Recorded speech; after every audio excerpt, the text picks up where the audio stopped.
Salut les amis, j'espère que vous allez bien. On se retrouve aujourd'hui pour une nouvelle vidéo Art Journal. Je vais vous montrer comment j'ai réalisé un fond marin. Donc j'ai utilisé ces peintures de chez Easing, les peintures Pearly. J'ai pris la peinture turquoise océan et bleu-gris. Et le pigment Easing Volubilis. Je vais faire un dégradé, je vais créer un dégradé du plus clair en bas de mes pages jusqu'au plus foncé tout en haut. Donc, quand on applique cette couleur la plus claire, donc le bleu-gris, c'est vraiment un bleu-gris et je l'applique pas au pinceau, mais avec mon brailleur, ce que j'utilise pour la gel presse, pardon. Donc là, j'ai pris la taille la plus petite, pardon. J'ai 2 rouleaux, donc j'ai pris le petit rouleau que j'ai. Et je vais venir comme ça appliquer ma peinture. Et le fait de l'appliquer avec ce rouleau-là, ça crée une légère texture, comme vous pouvez le voir. Ça ne lisse pas totalement la peinture. Là, tout en haut de ma page, je rajoute quelques pigments de couleur volubilis pour contraster un peu plus. Je l'applique tant que ma peinture Pearly n'est pas sec, comme ça les deux se fondent très très bien. Et je vais reprendre le bas pour que le fondu se fasse un peu plus. Là, je trouvais que ça tranchait un peu trop. C'était pas assez fondu. Donc, je reviens remettre un peu des deux peintures et retravailler le dégradé. Et vous voyez que en roulotant comme ça, on obtient un joli dégradé du plus clair au plus foncé. Et vous verrez sur les photos de la fin, donc restez bien jusqu'à la fin de la vidéo sur les photos. Vous verrez de plus près que le fond est vraiment texturé. Le fait d'avoir passé le rouleau et non un pinceau, je n'ai pas cet effet lisse qu'on pourrait avoir quand on passe de la peinture. Ça m'a vraiment fait, je dirais comme des écailles de poisson, ça m'a texturé le fond. Et ça peut être une façon sympa et différente d'apporter de la texture à nos pages d'art journal. Au lieu de procéder tout le temps de la même façon au pinceau, ou j'ai eu à appliquer aussi mes peintures avec une ancienne carte type carte de fidélité ou carte de crédit. Je l'ai eu fait, ça rend un effet beaucoup plus lisse, mais là j'ai cherché à avoir un peu de texture, et je cherchais aussi à avoir un peu plus de texture mais sans trop qu'on la voie. Donc j'ai pris un pochoir qui ressemblait un peu à des vagues ou des coquillages que j'avais, et j'ai pris des glitter 3D de chez Action. Donc là j'ai pris une couleur bleue relativement claire. Justement pour qu'on la voie très très peu. En fait, on va juste voir le brillant que de cette colle, parce que c'est de la colle. On va pas vraiment voir la couleur parce que c'est un ton sur ton, du bleu sur du bleu, donc on va pas trop voir la couleur. On va plus voir le côté brillant, et c'est ce que je cherchais, à apporter de la texture tout en transparence, on va dire. Donc là, je vais passer à la décoration de mes embellissements. Donc j'ai utilisé des poudres Magical. Donc j'ai pris la Magical Mangomania, le jaune Pineapple Paradise, le shifter, ça c'est un shifter. C'est le shifter, attendez que je retrouve le nom. Le shifter Yellow Tang Yellow. Celui-là que j'applique, c'est le Clownfish Coral, et le vert, c'est le Moré El Mint. Désolée pour mon super accent en anglais. Et je viens donc saupoudrer mes poudres sur mon papier et vaporiser de l'eau par-dessus. Et je vais laisser travailler les couleurs entre elles. Je trouvais que c'était pas assez vert, donc je viens intensifier le vert. Je voulais vraiment quelque chose de contrasté, et je viens rajouter un peu plus de... Alors, il me semble que c'est du jaune que je rajoute. Je suis pas sûre. Et en fait, quand je crée des fonds comme ça, je... c'est pour venir découper avec des dies. Et je vais venir sélectionner les morceaux du papier que je préfère pour faire mes découpes. Donc là, je travaille le papier, mais pas trop. Je veux pas... Je le bouge pas dans tous les sens parce que sinon ça va me faire des couleurs marron caca qui ne seront pas jolies. Mais j'essaye de créer des fondus entre les deux couleurs. Et là, au doigt, en fait, ce que je fais, c'est que je viens éclater les grains de poudre parce qu'on a toujours tendance à mettre beaucoup trop de poudre, à avoir la main très très lourde, alors que peu de pigment suffit pour avoir une couleur, mais j'ai quand même un peu de mal à gérer tout ça encore. Donc pour quand même profiter de tous les grains et que ça nous fasse des gros pâtés de couleurs, je viens éclater tous ces petits grains au petit doigt. Donc là, mon papier, il est sec et comme vous pouvez le voir, les couleurs, elles ont fondu entre elles euh, légèrement. Donc là, je sélectionne un morceau de papier et vous voyez que sur cette bande de papier que j'ai découpée, je ne vais pas utiliser le haut parce que je n'aime pas du tout le rendu. C'est pas la couleur que je souhaitais utiliser et je n'aime pas du tout cette couleur. Donc je vais plutôt sélectionner la partie basse de mon papier. Donc là, j'utilise des dies que j'ai reçus de la part de Globeland, de mon partenariat que j'ai fait il y a quelque temps déjà. Et je vais utiliser ces dies poissons que je vous ai montrés. J'avais pas eu l'occasion de les utiliser encore. Et ce que j'aime beaucoup dans ce set de dies, c'est qu'il y a énormément de poissons et de toutes les tailles, on va dire. Il y en a des petits, il y en a des grands et qu'ils ont tous... c'est des poissons différents à chaque fois. Je n'ai pas deux fois le même dice ou deux fois un grand et un petit, on va dire, comme ça peut arriver certaines fois quand on achète des dice. Là, c'est vraiment des dice uniques. Donc, je viens les mettre comme ça sur mon papier. Et ce que je vais faire, c'est que d'abord, je vais faire le sandwich pour le découper avec ma petite machine à découpe, la décoratrice de chez Toga. Donc le premier passage, je vais découper tout simplement. Donc je mets une plaque violette et une plaque rose.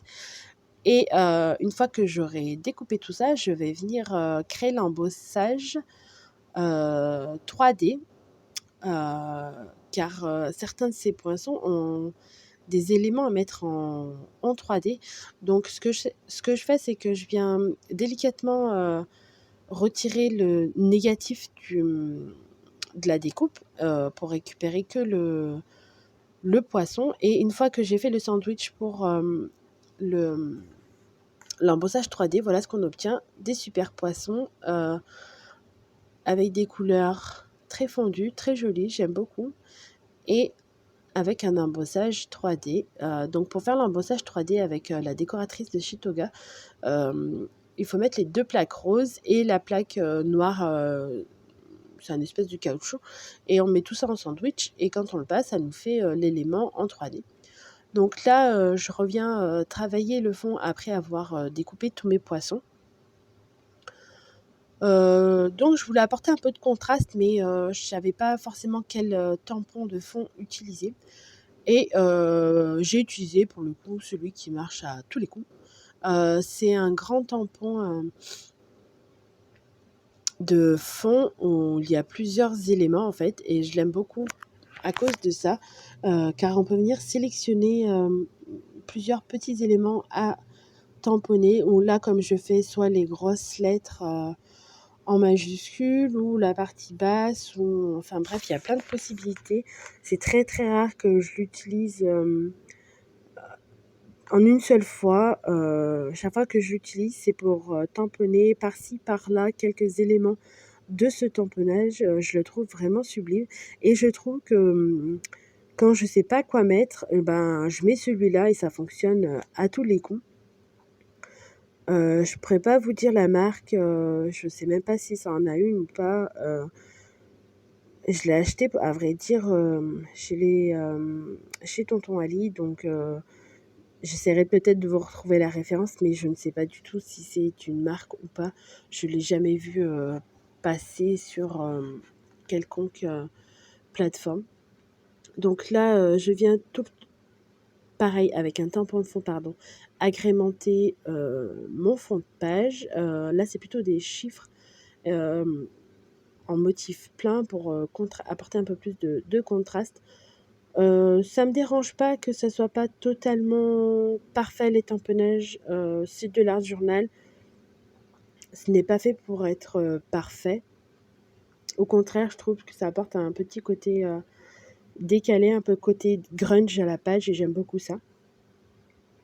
Donc là, je viens sécher parce que la Versafine, j'ai utilisé de la Versafine, a du mal à sécher, sur la peinture, et pour éviter les bêtises, je préfère sécher. Et là, j'essaye de faire des gouttelettes, d'encre blanche. J'ai toujours du mal. Je pense que la prochaine fois, j'essaierai de, diluer ça avec un petit peu d'eau. Ça sera peut-être un peu plus facile, pardon, hem, pour faire des éclaboussures, et au moins elles seront peut-être plus petits, ça sera peut-être plus facile, à gérer. Là, j'ai réussi à en faire quelques-unes. Je vais faire pareil, avec le bleu. Ça apporte un contraste, différent, j'aime beaucoup faire ça et je vais venir, sécher le tout. Faut savoir qu'au début, j'avais une, vague idée de cette page. C'est toujours comme ça quand je fais des pages d'art journal. J'ai une idée, en tête et quand je commence la réalisation, je me dis: «Ah mince, je trouve qu'il manque tout le temps un quelque chose», on va dire, un petit quelque chose, heu, mais je ne sais pas quoi et je trouve que ma page, j'aime beaucoup ma page, je trouve que c'est très joli, les couleurs sont harmonieuses, la disposition, des éléments est harmonieux, mais il me manque, je sais pas, quelque chose et je n'arrive pas à décrire, qu'est-ce que c'est, sur cette page. Mais comme elle me plaît bien et que je vous présente, pas une nouvelle technique, mais une façon différente de s'approprier les choses, je me suis dit que ça pouvait être pas mal de vous donner, ces idées-là. Donc là, je viens, sécher les petites gouttelettes, que j'ai fait avec, les pigments Easing, Volubilis. Dites-moi vous comment vous les utilisez si vous en avez? Moi personnellement, je les utilise comme ça, à faire des petites gouttes ou, par-dessus de la peinture pour créer une nuance, on va dire. Et là, je vais venir, commencer à réfléchir à la disposition, de mes poissons et ce qui est plutôt pas mal, c'est que vu que j'ai découpé des gros et des petits poissons et de couleurs différentes, ma page n'est pas du tout, monotone. On se croirait vraiment, dans un fond marin, dans un aquarium. Je trouve que d'avoir procédé comme ça pour, réaliser les poissons, ça leur donne ce côté assez réel qu'on peut avoir des poissons quand ils ont, plusieurs couleurs, un joli dégradé en eux, un joli fondu. Je trouve que d'avoir fait le fond comme ça a bien reproduit l'idée que j'avais en tête. Donc, sur ce côté-là, je suis assez contente.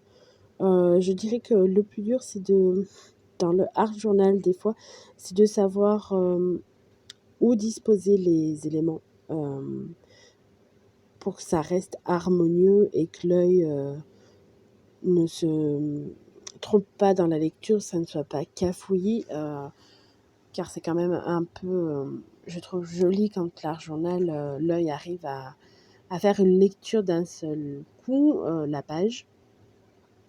Donc là, j'ai essayé de respecter, les couleurs des poissons, par exemple, de pas mettre de orange à côté, de vert à côté. J'ai essayé d'alterner pour apporter, déjà du contraste et de la profondeur dans la page. J'ai essayé aussi de différencier les tailles et les formes des poissons, hem et je suis venue, placer un peu plus d'éléments sur ma page de droite que sur ma page de gauche. En général, c'est souvent comme ça que je fonctionne. Je mets les plus d'éléments sur ma page de droite que sur ma page de gauche. Ma page de gauche, j'aime bien y mettre mon titre. Je fonctionne assez souvent comme ça. J'ai du mal à faire l'inverse. C'est contraignant pour moi de faire l'inverse. Donc, quand je fais de l'art journal, c'est un moment de détente, de pas prise de tête. Donc, j'aime aller au plus simple et de ce que je sais faire sans trop réfléchir. Donc, je viens faire comme ça. Donc là, j'ai pris un sentiment d'une planche de tampon que j'ai récemment reçu de Globland aussi. Ça aussi, des fois, ça me pose problème, savoir quel titre je mets dans mes pages d'art journal. Des fois, ça deviendrait que moi, je n'en mettrais pas. Mais là, je trouvais qu'il y avait un endroit vide dans ma page. Donc, je me suis dit que je pouvais rajouter un petit texte, une petite phrase. Donc, j'ai sélectionné celle-là et j'avais fait une découpe de timbre. Mais vu qu'elle était beaucoup trop grande, je suis venue redécouper le timbre pour avoir juste la forme crantée sur mon étiquette, en fait, en haut et en bas. Je vais avoir un petit peu du mal, mais c'est faisable. Et puis si c'est pas droit, ça me dérange pas. Comme je vous dis, c'est de l'art journal. J'aime me faire plaisir avant tout. Ça ne me dérange pas si ce n'est pas totalement droit ou découpé. Ça sert juste à me faire rêver et à me détendre au maximum. Dites-moi si vous, dites-moi en commentaire si vous pratiquez l'art journal, si vous aimez ça et si vous faites plutôt de l'art journal comme moi je fais ou je sais qu'il y en a qui font de l'art journal version collage, beaucoup de collages ou de dessins, moi un mix média on va dire. Je sais qu'il y en a qui le pratiquent différemment aussi, il y a plusieurs interprétations à l'art journal. Donc là, j'ai créé ma petite étiquette, We are best friends et je vais venir la coller sur ma page de gauche comme je vous l'ai dit. On arrive bientôt sur la fin de cette vidéo. Je tiens à remercier tous ceux qui regardent mes vidéos assidûment. Ça me fait très plaisir. N'hésitez pas aussi à me suivre sur Instagram. Je suis sur Instagram. Milly.la.fait43. Je publie des fois, je fais des petites stories. Je vous montre en avant-première ce que je fais, ce que je crée, ce qu'il y a sur ma table de scrap, si ça peut vous intéresser. Et je peux interagir ainsi avec vous différemment. N'hésitez pas à laisser un commentaire, un like et à partager, ça me fera énormément plaisir. Je vous dis à bientôt pour une nouvelle vidéo. Bye bye.